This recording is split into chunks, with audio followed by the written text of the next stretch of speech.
আসসালামু আলাইকুম guys, this is me Maria's World. So আজকে চলে এসেছি একটা খুবই হেলদি অ্যান্ড মজাদার লাড্ডু রেসিপি নিয়ে।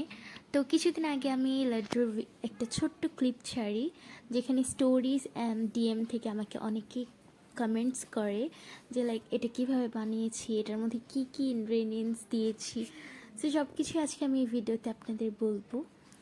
তো এই লাড্ডুটা হচ্ছে basically protein laddu or biotin laddu, যে যেই নামেই চিনে না কেন বা বলে না কেন, এই লাড্ডুটা কিন্তু আসলে আমাদের হেলথের জন্য অনেক বেশি হেলদি।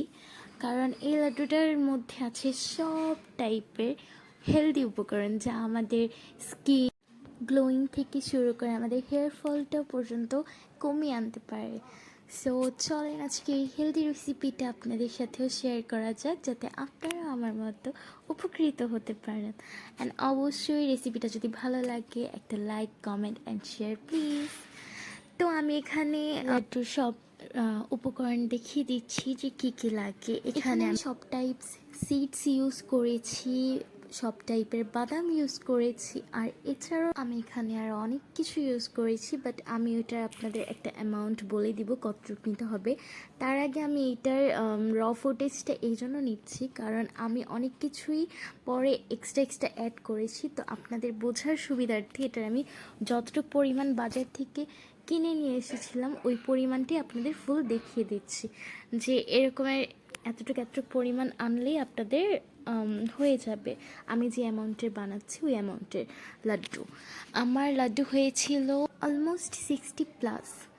তো এখানে না আরও কিছু উপকরণ ছিল যেটা এই র ফুটেজটাই দিতে ভুলে গিয়েছিলাম, বাট নেক্সট ফুটেজে আমি প্রপারলি সব কিছু দিয়ে দিব অ্যান্ড বলে দিব। সো চলেন এবার নেক্সট ফুটেজে যাওয়া যাক। এখানে আমি এখন সুন্দর করে সবটা সাজিয়ে নিব। আর কিছুটা আমি 1 কাপ পরিমাণ নিয়েছি, কিছুটা 1 কাপের বেশি নিয়েছি। সো এখানে সিডস আমি 1 কাপের বেশি নিয়েছিলাম, এখানে যদিও 1 কাপ দিয়েছিলাম, পরে আমি আরও কিছু অ্যাড করেছি। সো 1.5 কাপ হয়ে গেছিলো। এখানে আমি আপাতত সবই 1 কাপ নিয়েছি, বাট আজওয়াইনটা শুধু আমাদের পরিমাণ মতো আমি ইউজ করেছি, যার যতটুকু পরিমাণ ভালো লাগে অতটুকু পরিমাণই দিতে পারেন। আর এখানে ছিল হচ্ছে তিসি, দেন পামকিন সিডস, দেন এখানে ছিল 2 টাইপস বাদাম, এগুলো আমি পরে আরও অ্যাড করেছি। এখানে ছিল কাজু বাদাম, পিস্তা বাদাম অ্যান্ড হচ্ছে কাঠবাদাম। এখানে ছিল মেথি, যা আমাদের চুলের জন্য অনেক বেশি ইম্পর্টেন্ট, আমাদের চুলের গ্রোথ বাড়ায়। এখানে ছিল কালো তিলও আমাদের হেলথে অনেক বেশি উপকার হয়। আর আমি এই কাপটাই ইউজ করেছিলাম, আপাতত এই কাপটা দিয়ে আমি সব কিছু 1 কাপ পরিমাণ নিয়েছি, পরে যদিও আমি আরও বেশি অ্যাড করেছি। এখানে ছিল হচ্ছে তিসি, যা আমাদের চুলের গ্রোথ বাড়াতে অনেক বেশি হেল্প করে। এখানে ছিল কাজু বাদাম, আর এখানে ছিল হচ্ছে মোস্ট ইম্পর্টেন্ট একটা জিনিস, কালো জিরা। ইয়েস, কালো জিরা ছাড়া তো কোনো হেলদি জিনিস পরিকল্পনাই করা যায় না।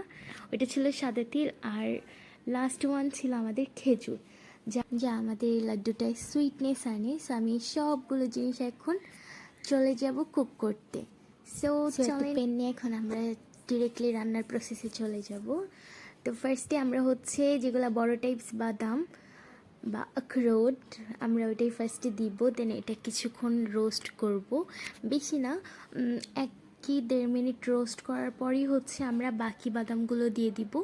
তো এক এক করে হচ্ছে আমরা বাদামসগুলো আগে দিয়ে দিব, সব ধরনের বাদাম। তো এগুলো হচ্ছে একটু ধৈর্য সহকারে আপনার অনেকটা রেডিশ টাইপের করে রোস্ট করে নিতে হবে, যাতে এটার ক্রাঞ্চি ভাবটা চলে আসে। কারণ এই প্রসেসটা আপনি যতটা ধৈর্য সহকারে কুক করবেন, তাহলে আপনার লাড্ডুর টেস্টটা অত বেশি বাড়বে, আর সবগুলো টেস্ট ব্লাস্ট করবে। অ্যান্ড আপনার এখানে রোস্ট করার আরও একটা রিজন আছে, আপনি তাহলে প্রায় 1 মাসের বেশি এই লাড্ডুটা ফ্রিজে বা ডিপ ফ্রিজে হচ্ছে সংরক্ষণ করে রেখে দিতে পারবেন। আপনার লাড্ডুর টেস্ট কোনো কিছুই চেঞ্জ আসবে না বা নষ্ট হবে না। বাট আপনারা যদি এখানে কম রোস্ট করেন, সেই ক্ষেত্রে আপনাদের লাড্ডুটা নষ্ট হওয়ার চান্স বেশি থাকে। তো এখানে আমি হচ্ছে খেজুরের পিউরি করে নিয়েছিলাম, খেজুরগুলো আমি হচ্ছে সুন্দর মতো ধুয়ে ভিজিয়ে দেন হচ্ছে ব্লেন্ড করে নিয়েছি। আর এই তো এখন হচ্ছে এই বাদামের যেই মিক্সগুলো ছিল, এগুলো হচ্ছে আমি ঠান্ডা করে গ্রাইন্ডারে মিক্সড করে নিয়েছি, একেবারে মিহিভাবে, দেখতেই পাচ্ছেন। সো আপনারা চাইলে এভাবেই এটা খেতে পারেন। আর যারা লাড্ডু বানাবে সেক্ষেত্রে হচ্ছে পরের প্রসেসটা আমি দেখিয়ে দিচ্ছি। তো এখন হচ্ছে আমি খেজুরের পিউরিটা এই মিহি পাউডারটার সাথে ভালোভাবে চেপে চেপে মিক্সড করব অ্যান্ড কিছুটা আটার মতো করে মেখে নিব বা ময়ান করে নিব। দেন হচ্ছে এগুলো সব মিক্সড করার সাথে সাথে আমি হচ্ছে অনেকটা পরিমাণের হানি অ্যাড করে নিচ্ছি। পরে অবশ্য আমার আরও কিছু হানি আমার অ্যাড করতে হয়েছিল, কারণ আমার একটু একটু বেশি ড্রাই মনে হচ্ছিল।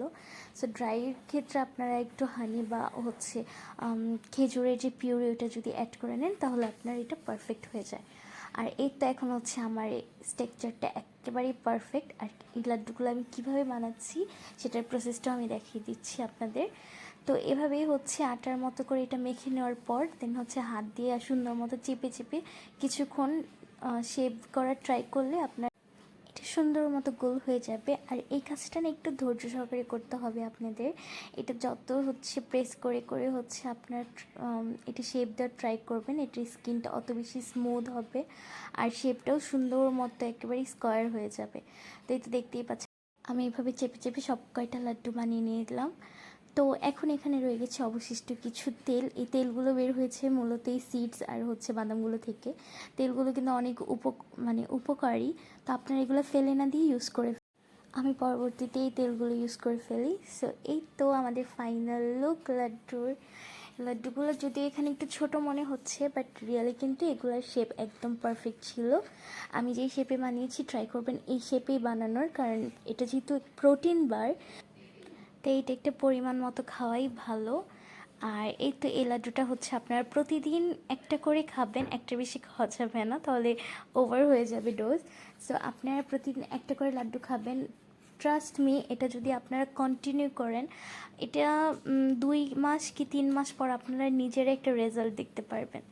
So thank you so much. রেসিপিটা ভালো লাগলে অবশ্যই লাইক কমেন্ট অ্যান্ড শেয়ার করবেন।